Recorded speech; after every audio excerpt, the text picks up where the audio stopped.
Austria is a country that clings to its old imperial traditions, but it's also haunted by its past. It once collaborated with fascist Germany. Now it has succumbed to the new wave of far-right politics sweeping Europe.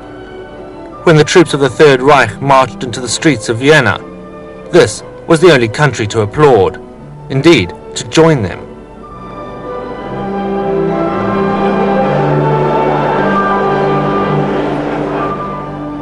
Hitler had risen to power on the back of a nationalist agenda, part of a groundswell of right-wing thinking throughout Europe. And after the war, Austrian politics continued to be dominated by the right. In February 2000, Jörg Haider's Freedom Party entered a coalition government to worldwide protest. We had been attacked as xenophobic and fascist movements. I think there is no reason. There is no reasoning behind. It's only the question of having a strong battle in Austria between a bloc of two powerful parties which do not want to lose this power. And we had been too successful in the past, and therefore they use all arguments they can put on the table to attack us. Haider is the son of two committed Nazis. He's gained infamy for praising Hitler's employment policies, for defending the Waffen-SS, and for dismissing Nazi concentration camps as punishment camps. 10 years on, he's apologized, but critics doubt his views have changed. You have to apologize if you make a mistake, and then it is over. And the Austrian people have certainly forgiven him. The Freedom Party won a staggering 40% support from the under-30s at the last election. Under the Nazis there was Hitler Youth. Now there's Haider Youth.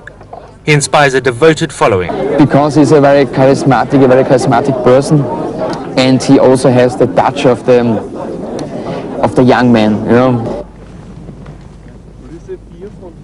The Austrian-Hungarian border and the beginning of Fortress Europe. It's where the outsiders are literally kept out. In a massive operation, both police and military control this cold frontier. Every year, tens of thousands of illegal immigrants are arrested. But despite the surveillance, no one really knows how many make it through without being caught.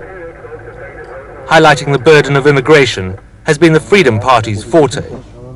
Its policies of zero tolerance are clear.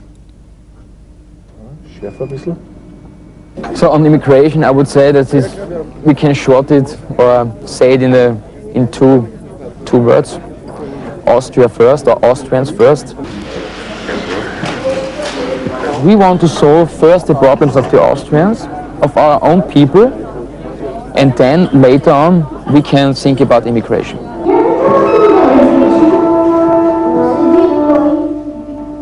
In fact, the Freedom Party is fiercely anti-integration of any sort.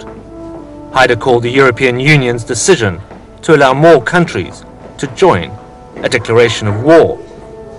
At the same time, those close to minorities sense a spreading climate of intolerance and hate.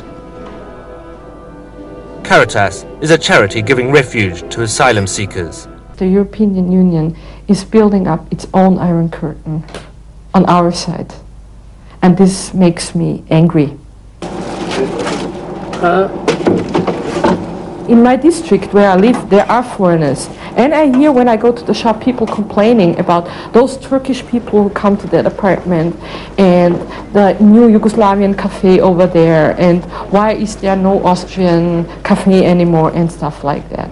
You have to provide housing conditions for them. You have to organize a school system where they can speak their traditional language, their mother language. We have to provide working places. We have to provide jobs for them. So and if we have an increasing unemployment rate in Austria, I think it's not responsible to accept so many refugees, so many immigrants coming to Austria and asking for jobs. Haider paints an image of detention centers overflowing with immigrants and soaring unemployment. The The truth is that Austria's 8 million people are rich and getting richer. And whether from legitimate refugees or captured illegals, more than 90% of asylum applications fail. Haider is no longer openly praising Hitler, but it is playing the race card that has propelled him to power. Haider has tapped into a deep-seated xenophobia. Many Austrians feel a vote for him is a vote for the preservation of a culture that is uniquely Austrian, and which they feel is under a real or perceived threat. He knows very well that people vote for him also because of this racist motives.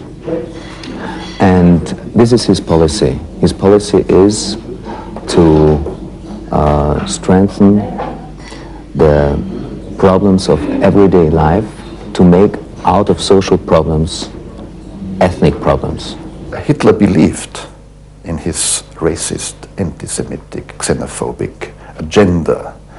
I think there's no one important, not Haider especially, who believes in such an agenda. But now a certain parallel, certain negative stereotypes which had been used by the Nazis are once more used. But I think Haider is, of course, not a second Hitler, not even a second Hitler in disguise. I would say he's the successful Austrian version of a new type of right-wing policy.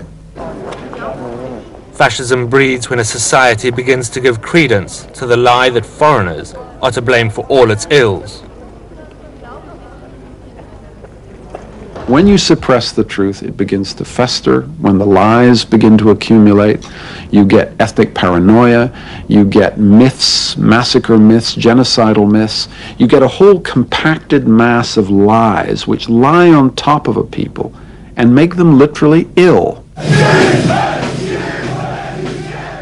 And across Europe, the sickness is spreading.